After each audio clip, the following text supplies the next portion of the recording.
Всем привет! Меня зовут Алена Санборская, я преподаватель фортепиано и композитор. В этом году создала свой канал под названием «Пианино без экстрима», где записываю уроки для начинающих пианистов, которые хотят научиться играть на фортепиано, выкладываю видео со своими сочинениями, делюсь с людьми своей любовью к музыке, делюсь партитурами, нотами всех ценителей фортепианной музыки и просто красивой, лирической, душевной, еще раз повторюсь, музыки. В связи с тем, что моему каналу только месяц, и используя всевозможные методы развития или способы, я узнала о том, что можно, знакомясь с различными людьми в Фейсбуке, делясь с ними своей музыкой подписывать людей, знакомиться с ними. И буквально огромное множество людей, совершенно обалденных музыкантов, креативных людей, с которыми я познакомилась за последнее время, общаясь с ними, натолкнули меня на такую идею своими вопросами. Как я сочиняю, как я записываю сочиненное произведение мной, как я держу это в голове. Я общаюсь с совершенно межнациональными различными людьми. Это и Мексика, и Испания, и Франция, и Германия, и Америка, и Англия. Поэтому, общаясь в основном на английском языке, мне пришлось переименовать свой канал. Теперь он называется не «Пианино без экстрима», а «Piano without extreme», чтобы люди могли найти меня в интернете, в Ютубе, в каких-то Google ссылках, вообще, чтобы поиск был проще, потому что не у всех есть клавиатура с русскими буквами. Познакомилась в прошлой неделе с одним парнем, который меня спросил, как я держу все, что я сочинила у себя в голове, я что, запоминаю как-то? Я говорю, нет, я записываю нотные партитуры. И он меня спросил, как? Я говорю, наверное, я все-таки запишу видео. Одно видео у меня уже есть, посвященное этому приложению для нотных партитур, но это был такой общий. Сегодня я решила записать более подробное описание, как я записываю ноты, как я их оформляю. Буду стараться позже говорить немного медленнее, для того, чтобы мои англоязычные люди, друзья, подписчики, которые не знают русского языка, могли включить субтитры и услышать, понять все, что именно я хочу донести в этом своем видео. Приложение называется Скоро Create. Возможно, мой английский не лучший, но главное то, что я умею хорошо записывать ноты и пользоваться этим приложением. Сразу хочу предупредить тех людей, которые не знакомы с нотной грамотой и теорией музыки, вам будет сложно, потому что как невозможно записать стих или поэму, не зная букв, точно так же невозможно записать, зафиксировать в нотах, в нотной партитуре свою мелодию, музыку, какую-то любимую песню, если ты не знаешь, как ее оформить. Для того, чтобы записать мотив или песню, нужно знание нотной грамоты, знаков альтерации, длительности нот, каких-то динамических оттенков, пауз и всех всевозможных нотных знаков, крючочков, которые помогают нам фиксировать и помогать воспроизводить именно то звучание, к которому ты стремишься. Поэтому сейчас мы подробно разберем, как и к чему надо нам стремиться, что нам надо скачать, какое приложение, как им начинать. Будем мы делать это на примере моей новой такой пьески, которую я начала записывать. Сейчас я переключусь уже на планшет, в котором у меня это приложение, и вам тогда все станет понятно. Скачиваем вот такое приложение, которое, вот здесь очень хорошо видно это название, Скоро Create. Я скачала себе полную версию, потому что в неполной версии, к сожалению, есть один большой недостаток. Там только до 20 тактов можно сохранить. То есть, если вы написали песню, сочинили какую-то мелодию, ваша там импровизация, ваша фантазия работает дальше, а тут хоп, и все, 20 тактов. Это мало, я считаю. Поэтому тоже у меня сначала была пробная версия. но потом оказалось, что даже если оно может здесь там временно храниться, если я буду форматировать файлы PDF, тоже невозможно отправить, оно тебе будет обрезать эту песню. Поэтому при желании можно скачать полную версию, это не так дорого стоит. Открываем вот этот, нажимаем сюда на этот квадратик, песни. Вот высвечиваются мои песни. Если я хочу сочинить новую, я нажимаю вот сюда на это, таких 3 полосочки, и на верхний пункт «Новая песня». Открывается новая песня. Я здесь должна заполнить название, какая-то дополнительная информация, если вы с кем-то сотрудничаете, комментарий, темп, 100, там 120, 80, 70, размер, всевозможные размеры. Вот если я нажму сюда, высвечивается у нас другой, 2/4, 3/4, 6/8, как ваша душа пожелает. За такт, если он вам нужен.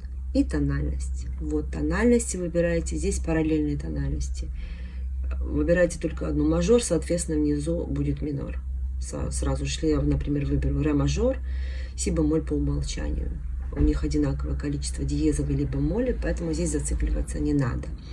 Это мы выбрали, например. Количество музыкальных инструментов нажимаем. Если я пишу для фортепиано партию, я выбираю 1. Если я хочу написать несколько, выбираю 2. Вот, выбираю сюда и высвечивается пиано. Пиано нажимаем, открывается папка. Пиано, клавесин, какие-то всевозможные. Потом пиано закрываем, высвечивается гитара, например. Гитара есть и бас, и укулеле, мандолин, то есть вы видите, можно выбирать. Если для голоса партию все, и сопрано, альт, и тенор, и бас, все это есть. Вот вы выбрали здесь, все это сохранили. Вот. И я не буду сейчас вписывать, потому что у меня уже есть готовые наброски мелодии, песни, мы будем работать по ней. Чтобы сохранить, надо на ОК, но так как я ничего не заполнила, я просто отменяю. Вот мы заходим вот в эту мою песню, называется она «Волшебная». Открыла я ее. Вот уже такой небольшой набросочек у меня уже есть. Тональность у меня соль минор. Для фортепиано, видите, сразу есть и скрипичный басовый ключ. Вот это то, что вы перед этим ввели, вот уже у вас сразу автоматически появляется. Название там было, можно написать еще, например, свою фамилию. Вот, си бемоль, ми бемоль, размер 4/4. И дальше. Для тех, кто не очень ориентируется в знаках альтерации, в размерах, иногда надо заниматься, или обращаться к каким-то специалистам, или просто слушать мои уроки, я буду записывать, этому всему обучать. Размер 4/4. Можно воспроизвести эту мелодию, послушайте.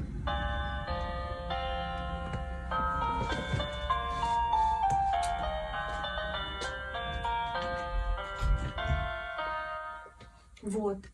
Что мы с этим всем делаем? Смотрим. Ре и фа у нас в размере 4/4, 2 половинных в такте. Все это есть, мы оформляем внизу. Вот у нас восьмушки, у нас есть четвертные, у нас есть лига, у нас есть 16-й. Все абсолютно, что надо музыканту для воспроизведения музыки, здесь есть. Например, чтобы вам показать, как я записываю дальше. Вот мы дошли до этого места. Фа, до, фа. Я хочу развивать дальше мою мелодию. Например, си, до, ре, соль. Дирижируем.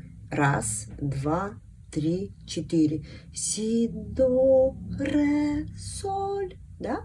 То есть у нас будут четвертные. Си, до, ре, соль. Вот я их пишу. Четвертные внизу. Когда я нажимаю на нотку, высвечивается дополнительная панель, на которой видны, есть у нас целые ноты, половинные, четвертные, восьмые, 16-е, 32-е, 68-е. Паузы есть. Если вы нажали на ноточку сейчас, да, автоматически высвечивается четвертная пауза. Если я сейчас нажму на этот значочек, у меня вот следующий такт будет начинаться с паузы. Если я захочу поставить здесь четвертную с точкой, вот она, нажимаем на четвертную на точку, да, сразу высвечиваются дополнительные варианты. И что у нас там было? Вот, например, пауза, потом си, до, ре. Соответственно, если мы начнем разбирать, четвертная, пауза, четвертная сточка и четвертная, соответственно, у нас же помещать сюда только восьмушка. Поэтому давайте мы немножко изменим. Отменить это будет delayed, удаляем. Вот, ничего не боимся. Хотя, конечно, можно поудалять и лишнего, но если вы сделали ошибку, вы всегда можете вернуться на этот значочек. Это возврат предыдущего действия. Хорошо, значит, записываем четвертные, мне здесь слышится. Си, до, ре, соль. Вот, видите, я их нажала. Если я, например, хочу, чтобы была там трелька какая-то звучала над ноткой соль, вот она у меня красненькая. Если хочу поменять другую нотку, нажимаю на нее, она должна быть красная, то есть это нота, над которой вы сейчас работаете. Нота соль, нажимаем вот на такие пунктир сверху, и будет изменить выбранную ноту. Вот вы нажимаете, например, на ней форшлаг, или трель, или там арпеджио, или хотите поменять, поднять ее на октаву вверх. Вот, все это здесь есть. Динамические оттенки, соответственно, мы ставим уже позже, когда у нас будет уже все готовое. Вот, например, нажимаем вот так. Что у нас получается с этой ноткой? Да, мы можем воспроизвести. Я нажимаю, если хотите послушать весь такт, я же нажимаю вот сюда на первую нотку и на этот треугольничек. Плохо нажала. Вот, хорошо. Дальше написали мы си, до, ре, соль. Фа, ми, ре, до. Например, я сейчас не собираюсь сочинять, но просто вам хочу показать пример. Фа, ми, ре, до. Фа, ми, ре, до. Да? Фа, ми, ре, до. То есть фа у нас четвертная, ми, ми у нас на одну долю 2 и помещается 3 ноты. Это может быть или триолька. Вот как мы делаем триольки. Нажимаем цифру 3, выбираем восьмушку. Фа, ми и пишем. Оно должно быть триолечка. Ми, фа, ми. Вот у нас готовая триолька. Самое главное правильно впереди направить, да? Фа, ми, ре, до. Четвертные дальше. Ре, до. Вот наш такт. Фа, ми, ре, до. Хорошо, если бы мы, например, хотели дальше сделать еще одну триольку, мы можем ре и до удалить. Фа, ми, ре, до. Ре, ми, ре. Точно так же мы можем сделать триольку. Снова нажимаем на цифру 3, восьмушку выбираем и ре, ми, ре. Фа, ми, ре, до. Да, если считать 1, и 2, и 3, и размер 4 четвертых мы пишем или четвертную ноту до, или, если вам слышится, вы можете поставить паузу, ничем не закончить. Или вы можете написать еще одну триольку. Фа, ми, ре, до. Ну, это, я считаю, уже будет перебор. Вот. Дальше оставляем просто ноточку до. Хорошо. Теперь пишем партию левой руки. Ставим, конечно же, отмечаем последнюю ноту. Иногда у меня подвисает мой планшет. Вот. Последнюю ноту партии левой руки, да. Так, у нас было...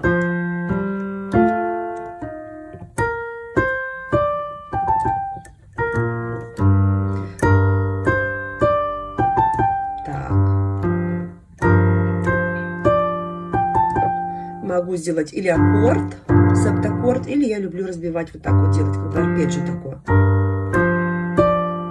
Си, до, ре, соль. Лучше всего такой акцент, смещенный акцент у нас будет внизу нотка си, фа, соль, ля, ми бемоль. Так, пишем ноту соль. Вот выбираем. Здесь у нас есть повышение, понижение октав. Первая, вторая или малая, или контрактава можем выбрать. У меня звучит у нас в большой октаве нота соль. Соль, четвертная, смещенный акцент соль, фа. Так, значит, соль четвертная, фа у меня половинная с точкой. Вот, я ее пишу соль, фа. Ну, видите, мы проскочили, я написала вот эту фа. Значит, что мы делаем? Мы ее удаляем. Или delayed, или возврат. Мы можем сделать возврат. Снова нажимаем на соль. Половинная с точкой. И вот здесь, где у нас меняется октава, мы опускаем октавочку вниз. Вот. Вот у нас будет. Так, можем мы сразу воспроизвести то, что мы дописали.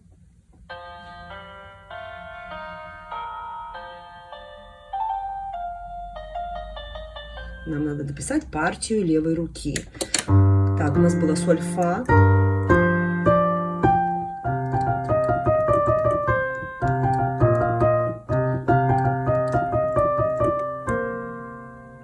мы можем написать или подобное этому такту, или сделать арпеджио, например.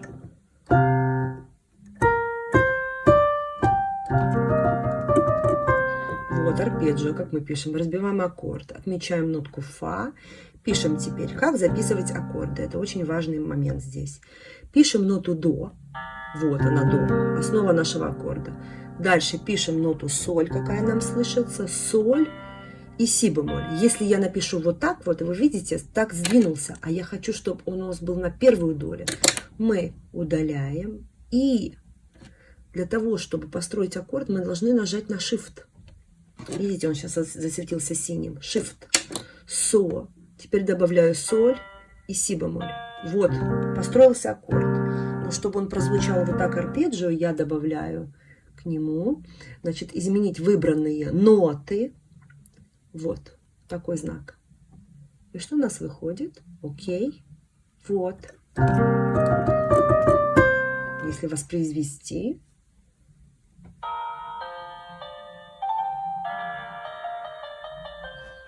Все есть, то есть все заработает от вашей фантазии, как вы хотите развивать свою мелодию.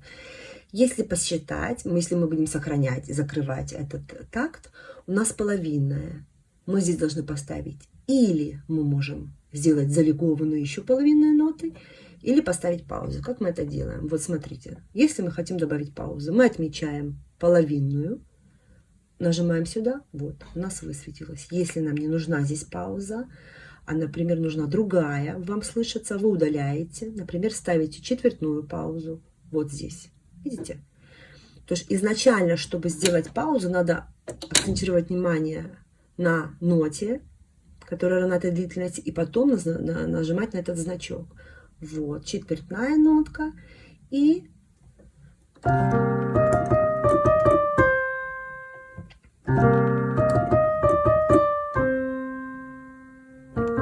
Или мы можем сюда добавить там какую-то 2 восьмушечки в конце. Си бемоль до, которые быстро прозвучат вот так. Ну, они не совсем сюда подходят, но я просто показываю, как оно будет. Лучше мы удалим. Вот. И сделаем здесь, я считаю, надо сделать залегованную еще половину. Вот, нажимаю на внизу, на где лиги. У нас 2. Нажала, и мне должна воспроизвести точно такие же звуки. Снова половинную до, снова Shift, чтобы соединить аккорд, соль. А что это у нас? Так, еще раз. Вот. Теперь до. Вот. Shift. Соль. Си бемоль. Вот так у нас появляется лига. Перед тем, как вводить, вы должны указать этому приложению, что именно вы от него хотите. Вот мы сделали. Зафиксировали. Хорошо. Если вы будете оформлять с аккордами, мы можем пройти дальше. Вот здесь вот нажать, у нас здесь будут септаккорды выставления. Но я пишу в основном фортепианную музыку, поэтому мне как бы такой надобности нет. Но если у вас появится, вы вот можете нажимать там латинским обозначением, там до, ре, ми, все это. Те люди, которые пишут музыку, они прекрасно это знают. Хорошо. Что еще? Если, например, мне хочется добавить сюда еще какой-то один инструмент, что я делаю? Я захожу вверх. Форматировать песню. Форматировать песню, это мы будем выбирать, насколько, какое расстояние будет между нотами. Вот если я нажму размер шрифта, вот оно будет двигаться, буковки внизу. Размер аккорда вот эти. Пространство для заметок, вот видите, можно, кому кто плохо видит, или для маленьких деток я тоже сочиняю. Вот так вот можно двигать, оно так останется. Вот здесь, посмотрите, увеличивается, и даже можно опускать. Вот я подмечала размер шрифта, размер аккорда, пространство заметок, размер нотоносца, высота нотоносца, все это есть. Длина группировки. Вот если я, например, нажму ОК, вот, видите, в каком формате оно его сохраняет. То есть все это абсолютно есть. Все зависит от вас. Что вы придумали, как вы записали, так оно будет звучать. Само оно не пишет.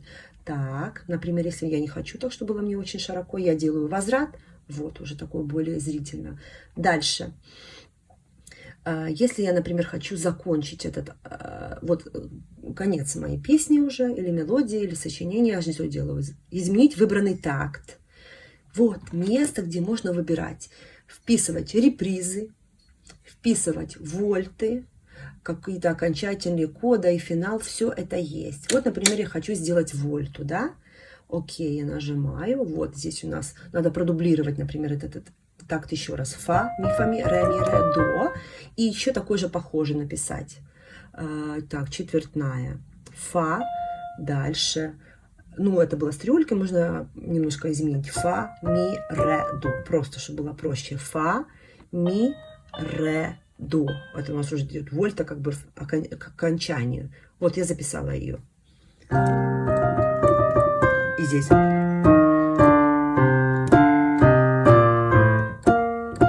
Продублировать.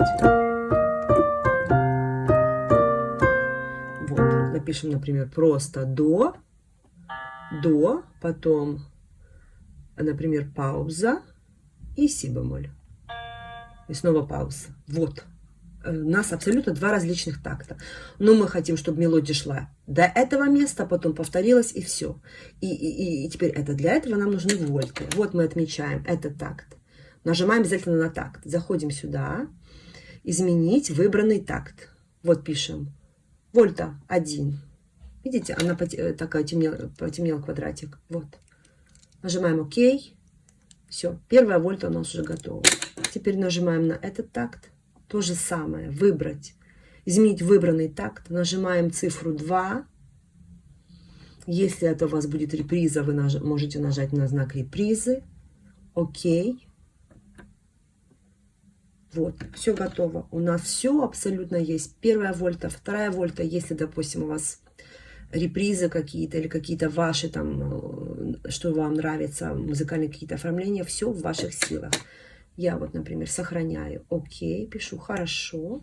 Если вот посмотреть какие-то мои предыдущие вот произведения, вот я писала, что у нас вот Литче.